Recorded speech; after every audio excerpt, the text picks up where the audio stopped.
Hi there. I want to talk today about the difference between respect and trust.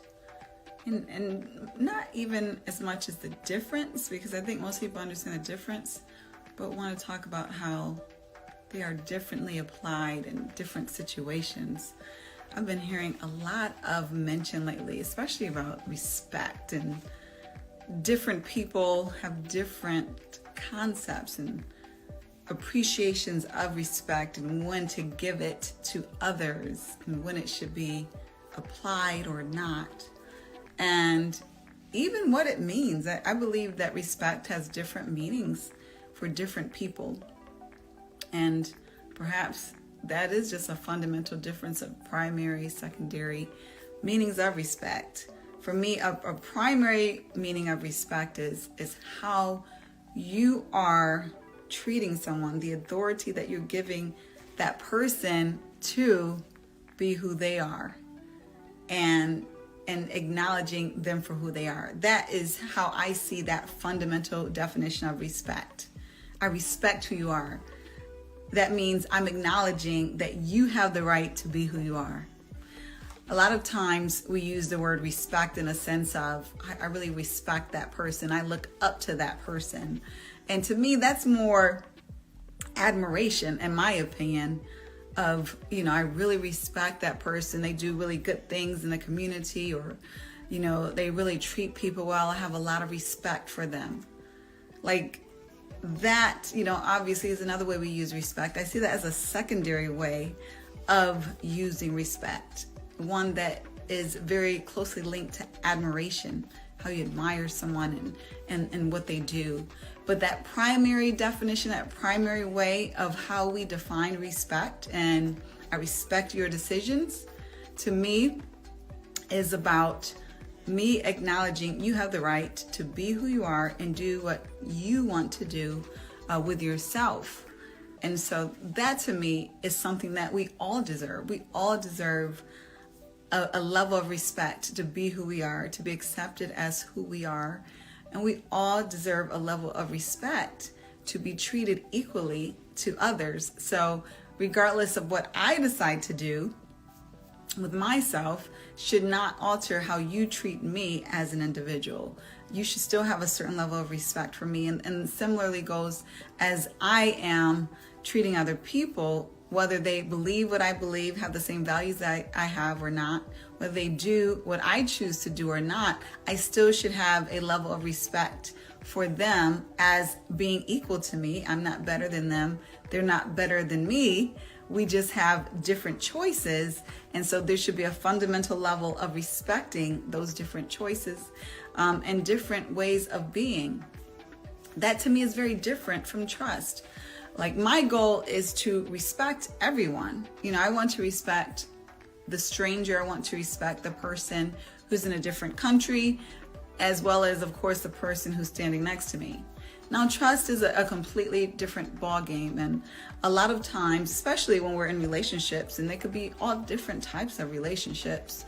It could be familial relationships, work relationships, personal relationships. And in those relationships, there is this level of trust that is expected. And so we want to give trust in relationships, and we also want to receive trust. And this is when I say we want to, obviously that's in ideal situations. But sometimes trust isn't given, and sometimes it's not received. And if we be honest, sometimes it's not even deserved.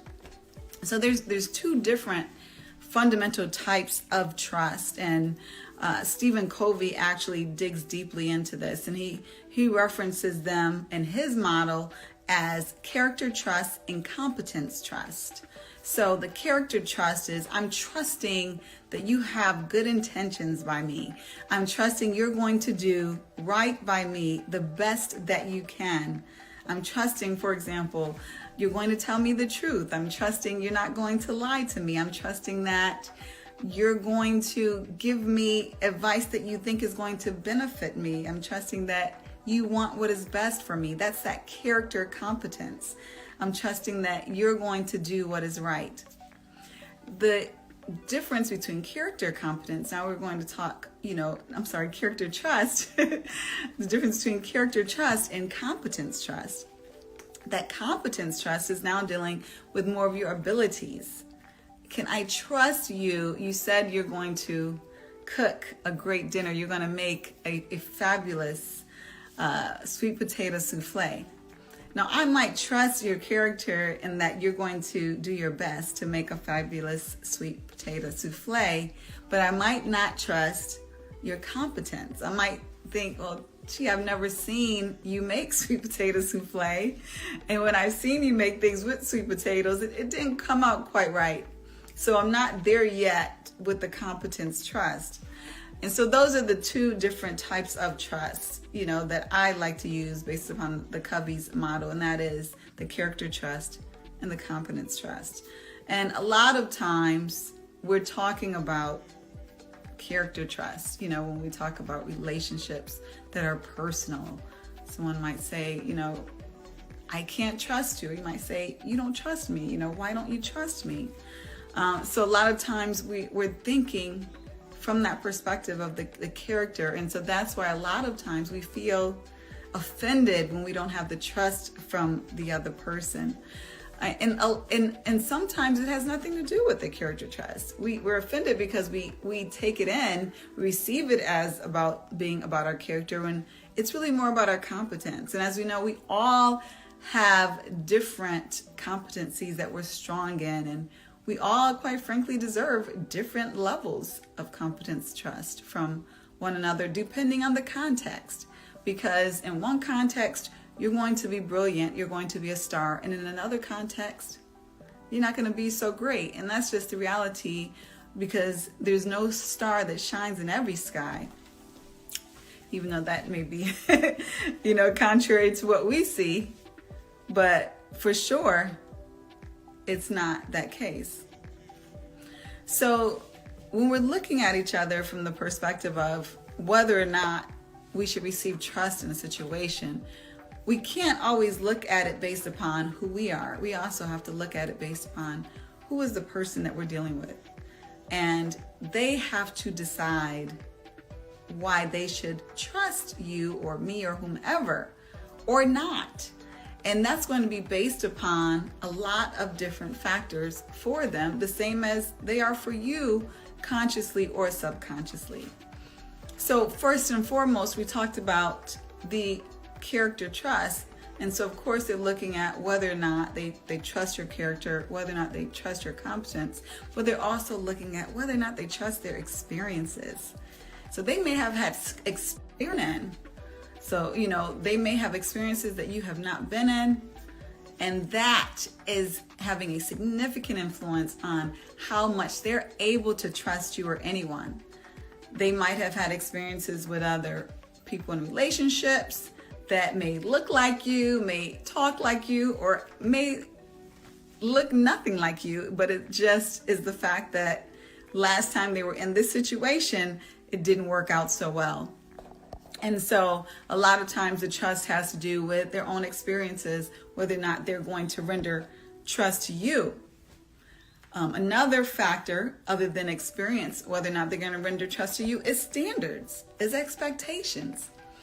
What you think that person should deserve or that you plan to give may not be the standard that they have in mind.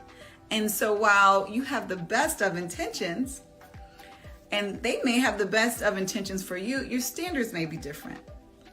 And so that can go into the character or the competence trust, because you might say, I'm going to do right by you. And from your perspective, doing right, what that means by your perspective, you're being honest. But that person's standard is up here, and and what you want to give is here.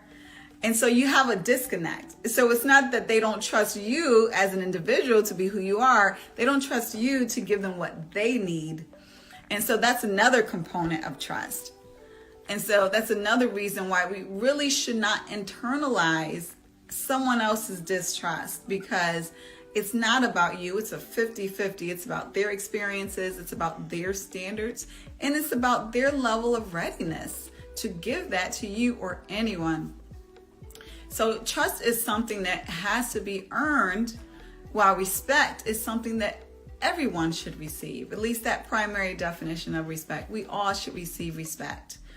But trust is something that we all should be required to earn by other people. And when I say earn, I use that in a very specific way. It does not mean that, well, because you have to earn my trust, that you're less than me, or, okay, you can't earn my trust until, you qualify. What it means is that earning is really more alignment. It's more alignment that your output is consistent with what I want my input to be, from a standard perspective, from a relationship perspective, understanding and agreement. And then, from, quite frankly, do I trust the character and the competence? But it's not just that. So there's an alignment that has to happen with trust that goes far beyond what someone is doing to you or what you're doing to them. It's about it's about an alignment that is unseen, an agreement of standards, an agreement of timing. It's about experiences, past experiences. So next time you feel like someone's not trusting you, don't take it personally. Don't take it personally. It means that either it's not the right timing, it's not the right alignment and standards of expectations. It's the wrong receiver. Sometimes it's the wrong receiver. Sometimes you're just not going to have that opportunity to serve that person or whatever the situation is, to interact with them on that level, because they're not giving you the trust. And that's just a reality. The trust is not meant for every relationship.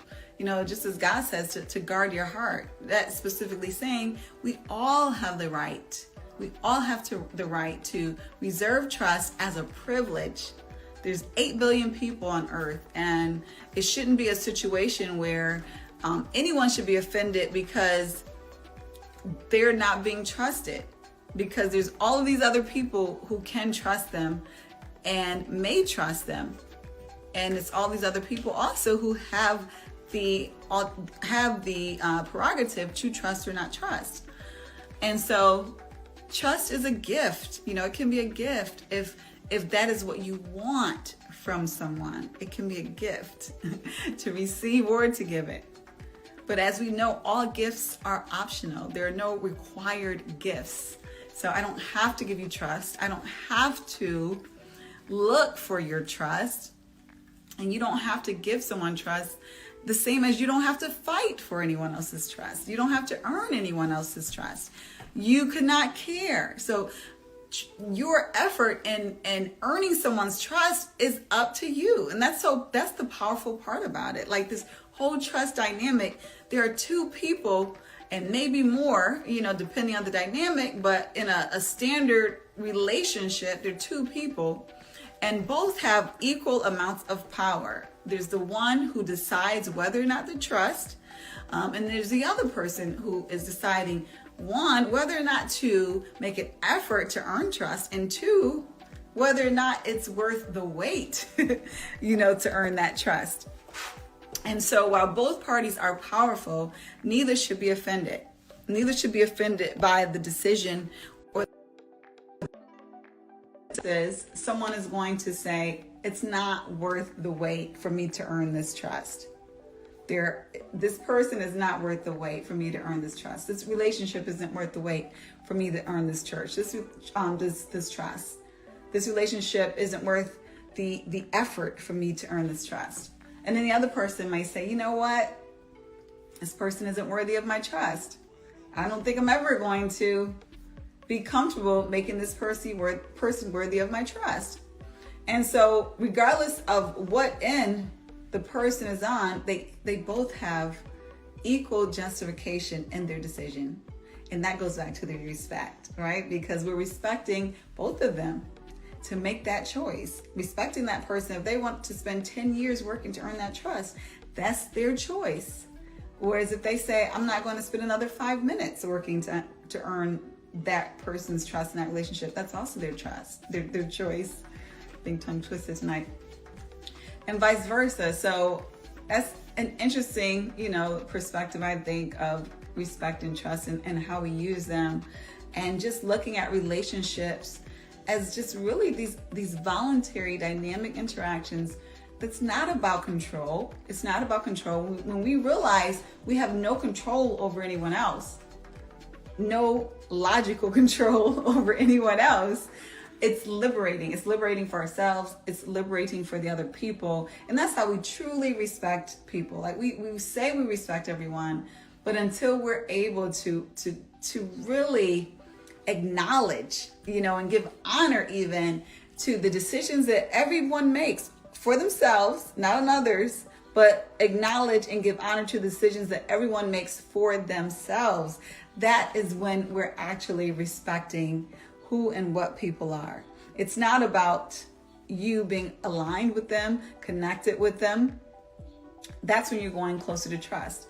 But acknowledging you have the right to do what you want to do, I have the right to do what I want to do, and honoring that. And that's the beauty. Like, God has given us all self-will, and it's such a gift. It's such a gift if we use it the way that we are supposed to.